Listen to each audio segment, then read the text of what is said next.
Yeah, I heard Leach would do full practices where they only call 4 verts. Yeah. And so you have to just figure it out into every single different look. Right, which I think there's like a life lesson in that. Yeah. Like the older I've gotten, and not to get like too preachy, right? I'm a father now. I have 4 kids.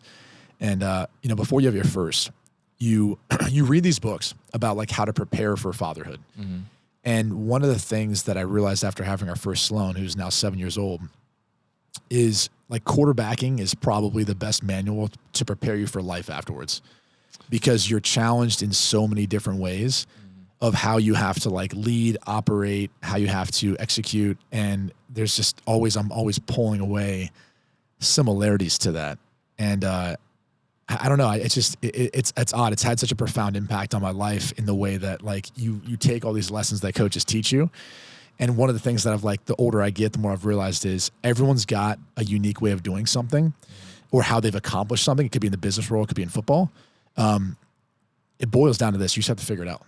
Like you have to figure out how it works for you. Like I like right now, I've had 4 kids. Every single kid was different when they were born, and how we have to raise them because they're all different. And so I can read a book. I can know exactly what literature tells me, scientific studies tell me, but I just have to figure it out. My wife and I have to figure that out. You have to figure it out. And that's where like there's so many things in life that you're like, man, I want to ask my dad or my parents or my mentor or whoever it is. And it's like they can give you advice. Yeah. But it's never going to be a carbon copy of how they did it or what they see it. And you just have to figure it out. And I think that exercise, like throwing 4 verts for an entire practice, is like an incredible case study for, every play you're going to have to figure it out. How are you going to make that throw? How are you going to make a good decision? Maybe there's some times where you can't throw it to anyone. You just got to throw it away. Yeah. Like that's the lost art of quarterbacking right now. Like, my God, I see quarterbacks take sacks all the time, right?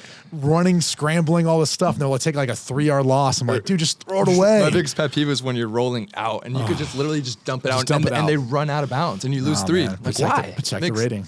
That's how these guys being. You're younger. You'd know. I've heard quarterback coaches say like, about Shedeur. PTR, man, protect the rating, keep that completion percentage up there. So crazy. Shedeur got. They claimed that's what he was doing, but I don't know.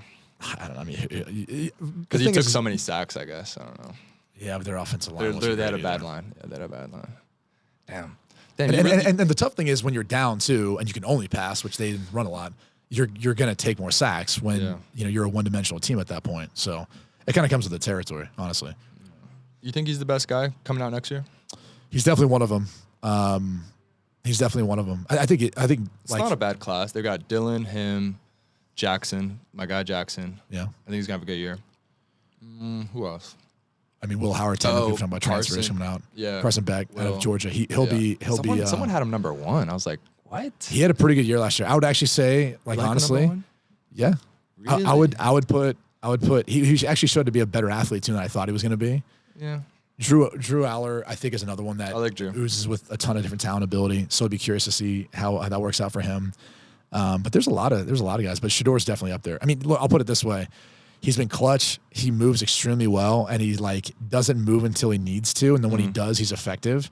He's extremely accurate, in particular downfield. And he's clutch. Ball jumps out. He's got like a nice poise about him. Yeah. Like there's something about that too with quarterbacks that I appreciate, because you don't see as many guys who, like you talked about the amount of sacks he's taken. Well, it's tough too to stay that poise when you take that many sacks. Like eventually you get like kind of a little jittery. Like that's one of those things too, going back to like the boxing reference.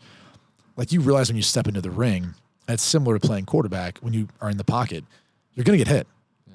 Like you're going to get hit while you're throwing a punch too.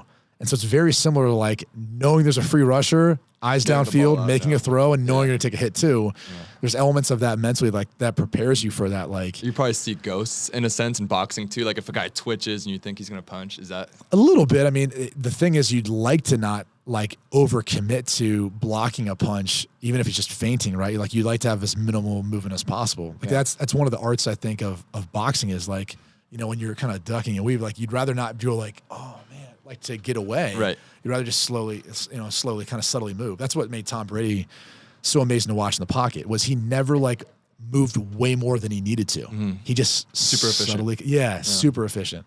It's a good word for it.